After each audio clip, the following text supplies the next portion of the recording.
राष्ट्रपति रामनाथ कोविंद की कार्यकाल जुलाई में समाप्त होने वाली है। उससे पहले राष्ट्रपति का चुनाव होगा और उसमें जो इलेक्ट होकर आएंगे वो बन जाएंगे 15 प्रेसिडेंट ऑफ इंडिया। लेकिन यहाँ पर मन में एक सवाल आती होगी, अगर राष्ट्रपति का चुनाव होता है तो उसमें वोट कौन देता है? जनता तो इस इलेक्शन में वोट देने नहीं जाते हैं, तो फिर कैसे होता है राष्ट्रपति का चुनाव? तो आइए आज की स्पेशल रिपोर्ट में समझते हैं भारत में राष्ट्रपति का चुनाव कैसे होता है। मैं ईश्वर की शपथ लेता हूँ कि रामनाथ कोविंद ईश्वर की शपथ लेता हूँ कि मैं श्रद्धापूर्वक भारत के राष्ट्रपति के पद का कार्यपालन करूँगा तथा अपनी पूरी योग्यता से संविधान और विधि का परिरक्षण, संरक्षण और प्रतिरक्षण करूँगा और मैं भारत की जनता की सेवा और कल्याण में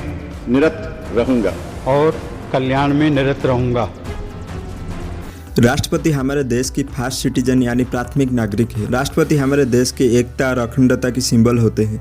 राष्ट्रपति को हमारे देश के हेड का दर्जा दिया गया है। कोई भी डिसीजन हो, जैसे कि देश में नया कानून लागू करने का, किसी बड़े पोस्ट में अपॉइंट करने का, जैसे कि राष्ट्रपति हमारे देश की AGI यानी अटॉर्नी जनरल ऑफ इंडिया को अपॉइंट करते हैं, CAG यानी कंट्रोलर जनरल ऑफ इंडिया को अपॉइंट करते हैं, chief election commissioner, chief justice of supreme court, high court की जजेस को भी अपॉइंट करते हैं। प्रेसिडेंट हमारे देश को आज ए सिंगल यूनिट रिप्रेजेंट करते हैं। राष्ट्रपति हमारे देश के हेड होते हुए भी कुछ भी अपने मर्जी से नहीं कर सकते। वो वही करते हैं जो काउंसिल ऑफ मिनिस्टर एडवाइस करते हैं। लेकिन यहाँ पर सवाल ये उठता है कि अगर हमारे देश में काउंसिल ऑफ मिनिस्टर सारा डिसीजन लेते हैं तो प्रेसिडेंट की पोस्ट क्यों रखा गया है? हमारे देश की संविधान और कानून की रक्षा करना राष्ट्रपति का प्राथमिक कर्तव्य होता है और राष्ट्रपति एक नॉन पॉलिटिकल पर्सन होते हैं। कोई भी पॉलिटिकल डिसीजन उनके पास आती है जो कि देश हित में नहीं है, उसको वो पब्लिकली बोल सकते हैं। भारत में राष्ट्रपति होने के लिए क्या योग्यता चाहिए? वो भारत की नागरिक होना चाहिए, उनकी उम्र 35 साल और उससे ज़्यादा होना चाहिए, लोकसभा में चुने जाने का योग्यता होना चाहिए और उनके पास कोई भी लाभ का पद नहीं होना चाहिए।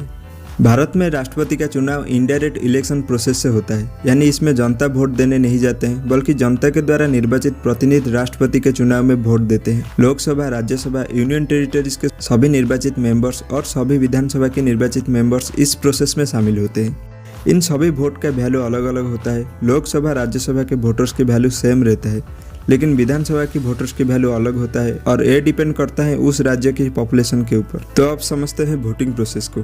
राष्ट्रपति का चुनाव सिंगल ट्रांसफरेबल वोट सिस्टम में होता है। इस प्रोसेस में वोटर जितने भी कैंडिडेट होते हैं उनको अपनी प्रायोरिटी के हिसाब से वोट देता है।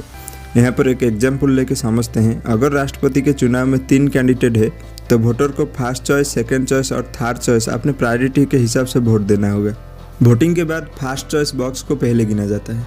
अगर कोई भी कैंडिडेट का वोट कुल वोटर्स का 50% से एक अधिक होता है, वो जीत जाता है। अगर फर्स्ट चॉइस बॉक्स से कोई भी कैंडिडेट का वोट 50% से एक अधिक नहीं होता है तो सबसे कम वोट पाने वाला कैंडिडेट को रेस से बाहर किया जाता है और उसका सेकंड चॉइस का वोट बचे हुए कैंडिडेट को मिलता है। और इसके बाद जो कैंडिडेट का वोट 50% से एक अधिक होता है वो यहाँ पर इलेक्शन जीत जाता है। तो ये था भारत में राष्ट्रपति चुनाव की पूरी प्रोसेस। वीडियो अगर अच्छी लगी तो लाइक करो और इसी तरह की स्पेशल रिपोर्ट्स के लिए चैनल को सब्सक्राइब करो।